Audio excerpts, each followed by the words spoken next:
Salut tout le monde, donc dans la vidéo d'aujourd'hui, je vais vous montrer comment créer un calendrier de contenu sur ClickUp. Maintenant, j'utilise ClickUp personnellement pour mon entreprise depuis de nombreux mois et c'est vraiment un endroit formidable pour planifier et exécuter vos idées de contenu. Une excellente chose à propos de ClickUp, c'est qu'il vous permet de vous développer avec une équipe. C'est super simple de faire un calendrier éditorial. Je vais vous montrer comment en créer un en utilisant le modèle fourni par ClickUp selon vos préférences. Alors, commençons. D'accord, je suis ici sur mon propre compte ClickUp et tout ce que vous aurez à faire, c'est d'aller dans les tâches ici. Et je vais défiler ici pour ajouter de l'espace. Je vais aller là-bas et ici, je vais effectivement chercher du contenu. Comme vous pouvez le constater, ClickUp propose de nombreux modèles différents que vous pourrez réellement importer dans votre propre tableau de bord ClickUp. Donc je vous encourage tous à parcourir quelques-uns de ces modèles l'espace de travail, voir si l'un d'eux résonne avec vous et votre entreprise, puis en choisir un qui correspondra à votre style de contenu. Donc, comme vous pouvez le voir, il y a plusieurs contenus différents.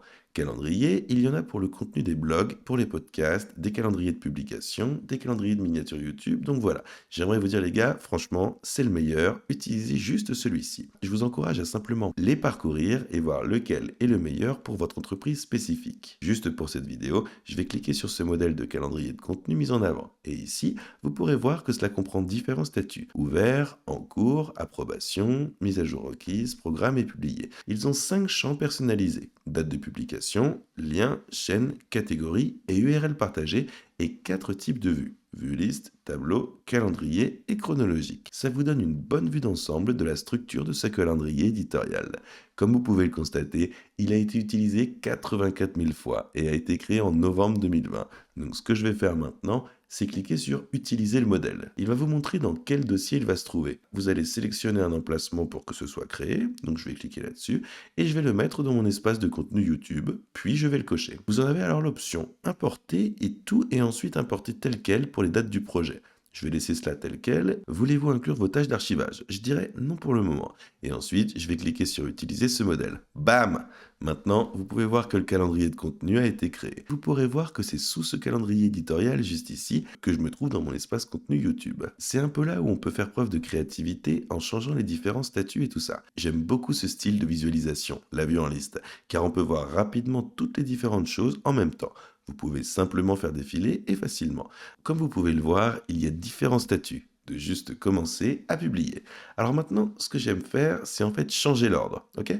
Donc ici, on a les publications en haut et ensuite, vous savez, les ouvertures en bas. Moi, ce que j'aime faire, c'est venir ici pour regrouper par statut. Donc je vais cliquer là-dessus et je vais cliquer ici. Ça va renverser le statut. Donc maintenant, on a tous les nouveaux ici qui sont là-haut. Et puis vous pouvez descendre dans la liste et c'est là que vous arriverez au statut publié. J'aime pas tellement ces noms non plus, alors ce que je vais faire, c'est cliquer sur renommer. Vous pouvez nommer cela comme vous le souhaitez et moi, je vais juste vous rappeler l'idée. Donc, vous pouvez également choisir une couleur. Alors, est-ce qu'on va nous demander si on doit changer tous les statuts pour cette liste ou pour l'ensemble du dossier? Je vais sauvegarder cette liste uniquement et cliquer sur enregistrer.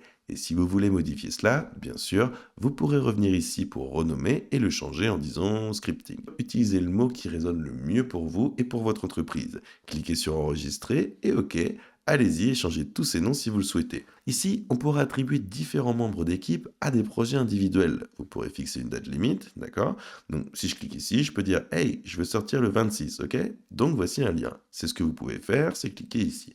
Vous pouvez réellement changer cela si vous le souhaitez, bien sûr, et vous pourrez le supprimer. Vous pourrez ajuster des champs différents, et cela va vous montrer le canal sur lequel se trouve ce contenu. Par exemple, une chaîne YouTube, Instagram, TikTok ou peu importe ce que c'est. Ici, nous avons catégorie, et ensuite, bien sûr, date de publication.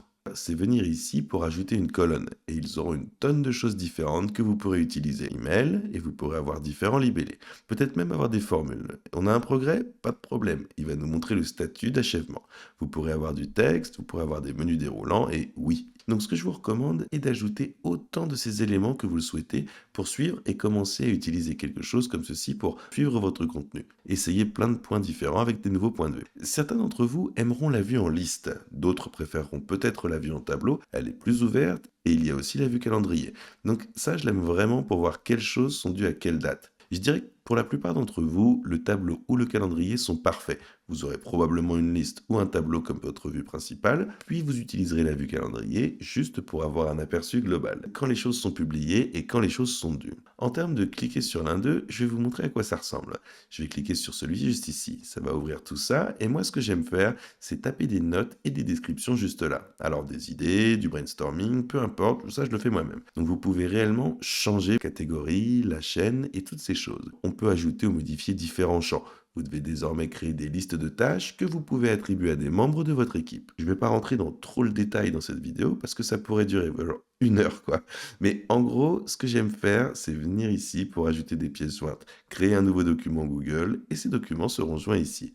Si vous ne voulez pas utiliser Google Docs, vous pouvez aussi simplement cliquer sur Nouveau document. Il va vous créer un document dans ClickUp. Alors évidemment, vous pourrez nommer le script et ensuite, c'est essentiellement là où vous le taperez. Ils ont des tonnes de commandes que vous pouvez utiliser. Je vais faire un tiret et ensuite ils ont un titre et vous pourrez faire des listes. Vous pourrez insérer des pages dans le script, vous pourrez mettre des images et ainsi de suite. Vous pourrez mentionner les personnes, vous pourrez même intégrer différentes applications. Vous pourrez voir que le script a été créé et maintenant attaché à ce nouveau document ClickUp. Si vous voulez parler à votre équipe, vous pourrez le faire ici et taguer différentes personnes. Donc par exemple, je peux identifier mon assistant et dire des choses comme ça. C'est essentiellement ainsi que vous créez un calendrier de contenu. Alors encore une fois, des tonnes et des tonnes de personnalisations différentes que vous pouvez faire. Il existe différentes façons d'automatiser les choses. ClickUp est un logiciel ultra puissant, mais il a quand même une courbe d'apprentissage. Quoi qu'il en soit, je vous ai essentiellement montré comment créer un calendrier de contenu et aussi comment modifier différents statuts et les personnaliser selon vos préférences afin de dynamiser votre entreprise.